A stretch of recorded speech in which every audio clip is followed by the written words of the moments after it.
इस वक्त सबसे खतरनाक मोड़ से गुजर रही है। मल्टीपोलर हो चुकी दुनिया में एक तरफ अमेरिका और यूरोपीय देश साथ खड़े हैं, जिसमें फ्रांस, ब्रिटेन और जर्मनी जैसे बड़े देश शामिल हैं, तो दूसरी तरफ रूस है, जो रूसी राष्ट्रपति व्लादिमीर पुतिन के नेतृत्व में बेहद ताकतवर बनकर उभरा है। रूस के साथ कंधे से कंधा मिलाकर चीन, नॉर्थ कोरिया और ईरान जैसे देश खड़े हैं, जो वक्त आने पर दोस्ती की कीमत अदा कर सकते हैं। दुनिया के नक्शे पर देखें तो एक तरफ रूस और यूक्रेन जंग चरम पर है, दूसरी तरफ मिडिल ईस्ट में इजराइल और ईरान के बीच खतरनाक जंग के समीकरण बन चुके हैं। तीसरी तरफ चीन को लेकर साउथ चाइना सी पर तनाव बढ़ता जा रहा है। ताइवान और फिलीपींस जैसे देशों के साथ अमेरिका खड़ा हुआ है, तो वहीं कोरियाई प्रायद्वीप पर उत्तर कोरिया बार बार दक्षिण कोरिया पर परमाणु हमले की धमकी दे रहा है।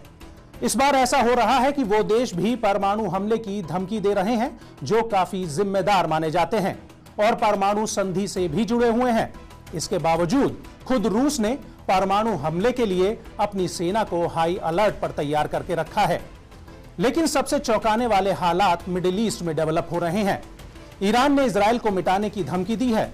ईरान के एक सांसद ने यह कहकर अमेरिका और इजराइल में हड़कंप मचा दिया है कि ईरान आधे दिन यानी 12 घंटों में इजराइल पर परमाणु बम गिरा सकता है। ईरानी तल्ख तेवरों को देखते हुए ही अमेरिका ने आनन फानन में सऊदी अरब और कतर में F-16 विमानों की फौज उतार दी। सऊदी अरब के सुल्तान प्रिंस एयरबेस और कतर के एमिरी नेवल बेस पर अमेरिका ने F-16 की टुकड़ी बिठा दी, ताकि जरूरत पड़ने पर कभी भी और किसी भी समय यमन और ईरान पर एक साथ धावा बोला जा सके। साफ है कि अमेरिका को भी डर है कि ईरान आखिरी हथियार के तौर पर परमाणु बम का इस्तेमाल कर रेगिस्तान को थर्राने का काम कर सकता है और उसके निशाने से इजराइल का नक्शे से नामो निशान मिट सकता है। दरअसल ईरान ने पहली बार इजराइल पर सीधा हमला किया। ईरान ने 300 से ज्यादा ड्रोन और मिसाइलें इजराइल के ऊपर दाग दी, जिसमें 100 से ज्यादा बैलिस्टिक और 30 क्रूज मिसाइलों के साथ खतरनाक किलर ड्रोन भी शामिल थे। हालांकि इजराइल भी हमले के लिए पहले से तैयार था और उसकी मदद के लिए अमेरिका, ब्रिटेन के साथ ही जॉर्डन जैसे मुस्लिम देश भी आ गए थे। नतीजतन इजराइल ने एक बड़े हमले को काफी हद तक नाकाम किया। लेकिन अब ईरान और इजराइल के बीच बदले की आग ठंडी नहीं पड़ी है, यह भड़कने से पहले सुलग रही है। दुनिया पर खतरा तीसरे विश्व युद्ध का मंडरा रहा है, क्योंकि ईरान परमाणु बम बनाने के लिए तैयार हो चुका है। संयुक्त राष्ट्र के हथियार पर्यवेक्षकों के मुताबिक ईरान के पास 12 परमाणु बम बनाने का यूरेनियम इकट्ठा हो चुका है। परमाणु बम में यूरेनियम की वजह से ही चेन रिएक्शन होता है और महाविनाशकारी विस्फोट होता है।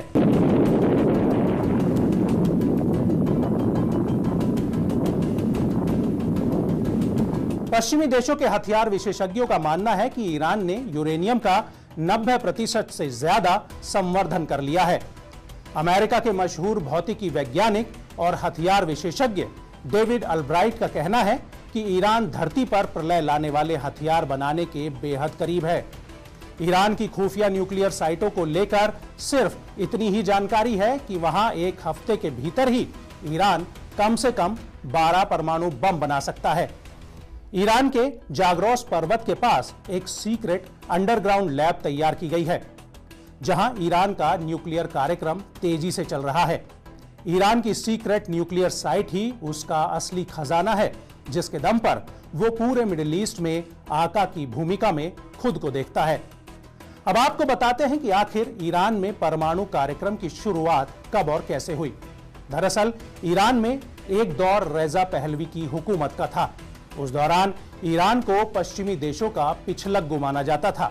पश्चिमी देशों के लिए ईरान ने दिल खोलकर प्राकृतिक संसाधन के दरवाजे खोल रखे थे, जिसके बदले में उसे सुरक्षा और टेक्नोलॉजी मिल रही थी।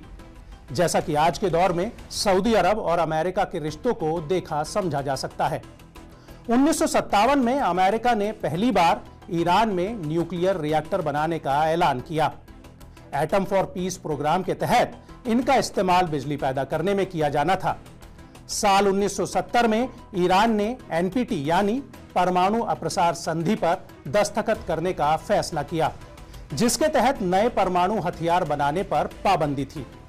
ईरान ने तब तक कोई परमाणु हथियार बनाया भी नहीं था, इसलिए उसे एनपीटी पर साइन करने में कोई दिक्कत भी नहीं हुई।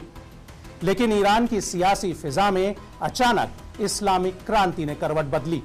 रजा पहलवी की सत्ता बेदखल हो गई और ईरान में 1989 में अयातुल्लाह रुहुल्लाह खामनेई ईरान के सर्वोच्च नेता के तौर पर स्थापित हुए। खामनेई ने न सिर्फ पश्चिमी देशों से रिश्ते तोड़ लिए, बल्कि पुराने समझौते भी नकार दिए। नतीजतन परमाणु रिएक्टर्स ठप पड़ गए। इसके बाद तकरीबन 8 साल तक ईरान और इराक जंग चलती रही।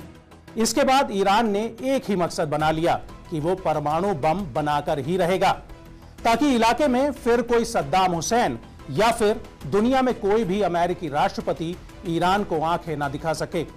गुपचुप तरीके से ईरान परमाणु हथियार बनाने में जुट गया और उसकी मदद पाकिस्तान और नॉर्थ कोरिया ने की। पाकिस्तान के परमाणु वैज्ञानिक अब्दुल कादिर खान ने अवैध तरीके से परमाणु तकनीक ईरान को बेची। ईरान ने 5 परमाणु बम बनाने के लिए प्रोजेक्ट अमाद लॉन्च किया था। साल 2014 तक का टारगेट रखा गया था, लेकिन 2003 में अमेरिका ने इराक पर जनसंहार हथियार रखने का आरोप लगाते हुए हमला कर दिया। उस समय ईरान को ना चाहकर भी अपना परमाणु कार्यक्रम रोकना पड़ गया। लेकिन उसके बाद ईरान ने फिर से यूरेनियम संवर्धन का काम शुरू किया। ईरान बड़ी तेजी से न्यूक्लियर एनरिचमेंट करता रहा। पश्चिमी देश समझ गए कि ईरान जल्द ही परमाणु बम बना लेगा, जिस कारण से इजराइल की सुरक्षा को देखते हुए ईरान को रोकने की कोशिश शुरू हो गई। अमेरिका, रूस, चीन, ब्रिटेन, फ्रांस, जर्मनी और ईरान के बीच न्यूक्लियर डील हुई। ईरान ने डील पर साइन किए, जिसमें शर्त थी कि ईरान अपने न्यूक्लियर प्रोग्राम में इंटरनेशनल एजेंसी को निगरानी की छूट देगा और अगले 15 साल तक यूरेनियम को 3.67% से ज्यादा एनरिच नहीं करेगा। साथ ही न्यूक्लियर प्लांट्स की क्षमता भी कम करेगा। बदले में ईरान पर लगे तमाम आर्थिक प्रतिबंध हटा लिए गए। लेकिन साल 2018 में इजराइल ने ईरान को झटका दिया। इजराइल ने दुनिया को यह सबूत दे दिए कि ईरान चोरी छिपे परमाणु हथियार बनाने की तैयारी कर रहा है। दरअसल जनवरी 2018 में एक खुफिया ऑपरेशन के तहत इजराइल की मोसाद के एजेंट ने ईरान की न्यूक्लियर फैसिलिटी से 1 लाख से ज्यादा सीक्रेट फाइल्स खोदकर बाहर निकाल ली और दुनिया के सामने रख दी। इजराइल के प्रधानमंत्री नेतन्याहू ने कहा कि ईरान न्यूक्लियर डील के बावजूद बम बनाने में जुटा हुआ है। इसके बाद अमेरिकी राष्ट्रपति डोनाल्ड ट्रंप ने ईरान से न्यूक्लियर डील तोड़ दी। ईरान अब आजाद है परमाणु कार्यक्रम को अंजाम देने के लिए। हालांकि उसके पीछे इजराइल की खुफिया एजेंसियां हाथ धोकर पड़ी हुई हैं। इजराइल ने अब तक ईरान को बहुत नुकसान पहुंचाया है। पिछले 15 साल में ईरान के कई परमाणु वैज्ञानिक मारे गए हैं। इन सब की मौत के पीछे इजराइल को जिम्मेदार माना गया है। इजराइल ने खुद कहा है कि वो ईरान को परमाणु बम बनाने से रोकने के लिए किसी भी हद तक जा सकता है। साल 2010 में तेहरान यूनिवर्सिटी में फिजिक्स के प्रोफेसर मसूद अली मोहम्मदी को बम से उड़ा दिया गया। वो ईरान के न्यूक्लियर प्रोग्राम के बड़े कर्ता धर्ता थे। इसी तरह 2010 में ही तेहरान में एक कार धमाके में ईरान के न्यूक्लियर इंजीनियरिंग के प्रोफेसर माजिद शहरियारी की मौत हो गई। इसके ठीक 2 साल बाद 2012 में तेहरान में ही ईरान के न्यूक्लियर साइंटिस्ट मुस्तफा अहमदी रोशन की कार बम से उड़ा दी गई। 4 साल पहले ही नवंबर 2020 में ईरान के परमाणु वैज्ञानिक मोहसिन फखरीजादे की हत्या कर दी गई। बहरहाल परमाणु बम कोई भी देश गिराए या पहले चलाए, लेकिन इससे मरेंगे करोड़ों लोग और इसका अंत सबकी मौत के साथ ही होगा। इसलिए तब यह फर्क नहीं पड़ेगा कि पहले किसने चलाया, लेकिन जो महाविनाश होगा उसकी कल्पना भी नहीं की जा सकती। अमेरिकी सेना पर कई किताबें लिख चुकी एनी जैकबसन लिखती हैं कि अगर रूस और चीन परमाणु हमला करते हैं तो अमेरिकी राष्ट्रपति के पास सिर्फ 6 मिनट का समय होगा परमाणु हमले पर फैसला लेने का। तो वो ये भी लिखती हैं कि परमाणु बम फूटने के बाद 300 मील प्रति घंटे की रफ्तार से पिघला देने वाली हवा चलेगी और लोग मशरूम बादलों में समाते चले जाएंगे। ऐसे में दुनिया की सांस अटकी हुई है कि अगर ईरान ने परमाणु बम बना लिया तो फिर इजराइल का क्या होगा।